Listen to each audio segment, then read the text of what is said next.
केंद्रीय गृह मंत्रालय का सभी राज्यों को आदेश। जी हां, कट्टरवादी सोच के कैदी अलग रखे जाएंगे। गृह मंत्रालय ने सभी राज्यों को ये आदेश जारी किए हैं कि कट्टरवादी सोच वाले सभी कैदियों को अलग रखा जाए। जेल के अलग बैरक में कट्टर कैदी रखे जाएंगे। अन्य कैदियों को नकारात्मक रूप से प्रभावित करने वाले कैदियों को अलग रखा जाए। ये केंद्रीय गृह मंत्रालय की ओर से राज्यों को आदेश जारी किए गए हैं। तो कट्टरवादी जो सोच है जिन कैदियों की, वो बाकी के कैदियों को प्रभावित ना करने पाए, इसका इंतजाम अब कर रहा है गृह मंत्रालय। और यही वजह है कि राज्यों को ये आदेश जारी कर दिए गए हैं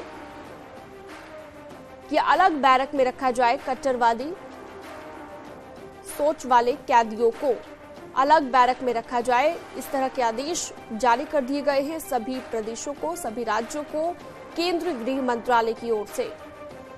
तो पूरा इंतजाम इस चीज का कर लिया गया है क्योंकि कई कैदी ऐसे होते हैं जो कट्टरवादी सोच के चलते उन पर मामला दर्ज किया जाता है और उसके बाद वो जेल में पहुंचते हैं। लेकिन जेल जाने के बाद बाकी के जो कैदी हैं उन्हें भी वो प्रभावित करते हैं, मानसिक तौर पर प्रभाव डालते हैं। शैलेंद्र वांगू हमारे साथ एडिटर नेशनल ब्यूरो जुड़ गए हैं ज्यादा जानकारी के लिए। शैलेंद्र, कट्टरवादी सोच के जो कैदी हैं वो बाकी कैदियों को प्रभावित ना करने पाए, इसका पूरा इंतजाम गृह मंत्रालय ने कर लिया है।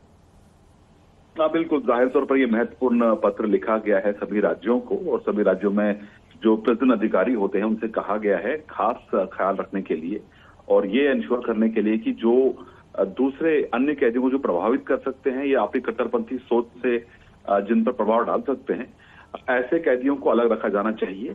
और ये कहा गया है कि न सिर्फ उनको अलग रखा जाना चाहिए बल्कि उनके लिए डी रेडिकलाइजेशन सेशंस चलाए जाने चाहिए और एक्सपर्ट्स को बुलाना चाहिए ताकि वो जो उनकी आपराधिक मानसिकता है उसमें बदलाव लाने में वो मददगार हो सके।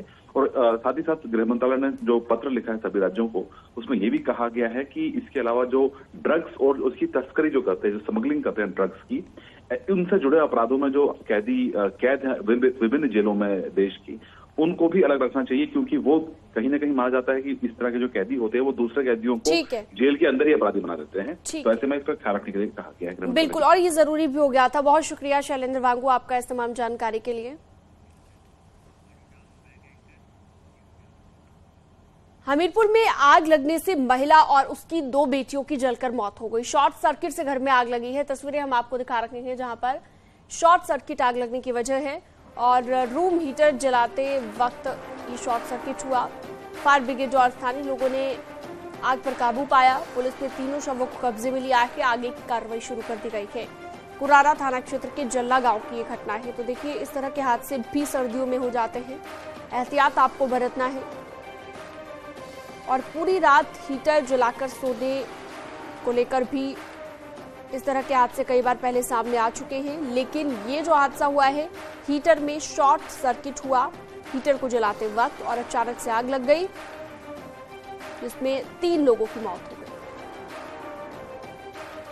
और साथ में इनके 2 छोटे बच्चे जिनकी उम्र लगभग 6 वर्ष और 3 वर्ष है, ये तीनों सो रहे थे और उसी दौरान जो कमरे में हीटर, जो रूम हीटर था, उससे शॉर्ट सर्किट हुआ है और इनके बिस्तर में और इनके कपड़ों पे आग लग गई और उसी अवस्था में इनकी बॉडी जली हुई पाई गई है। तो इसमें पंचायतनामा के लिए बॉडी को भेज दिया गया है और साथ ही आगे की वैज्ञानिक कार्रवाई की जा रही है। चलिए आगे बढ़ते हैं। लखनऊ में पुलिस ने केंद्रीय पुलिस बल में सिपाही भर्ती परीक्षा में सॉल्वर को गिरफ्तार किया के आरोप के मुताबिक वो सिम कार्ड लगी इलेक्ट्रॉनिक डिवाइस के जरिए नकल कर रहा था। उसके पास से इलेक्ट्रॉनिक डिवाइस और माइक्रोफोन बरामद किया गया है। एसटीएफ ने उसे वाराणसी के पूर्णोदय महिला महाविद्यालय से गिरफ्तार किया है। बताया जा रहा है कि सॉल्वर इमरान पहले भी गिरफ्तार हो चुका है। सब इंस्पेक्टर भर्ती परीक्षा 2021 में मेरठ से गिरफ्तार हुआ था।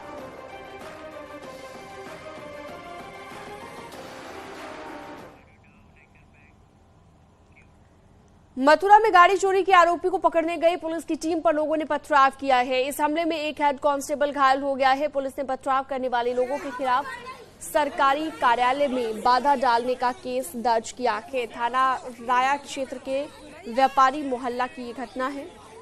पुलिसकर्मियों ने हमले की सूचना आला अफसरों को दी, जिसके बाद मौके पर पहुंचे अन्य पुलिसकर्मियों की मदद से पुलिस ने आरोपी को गिरफ्तार कर लिया।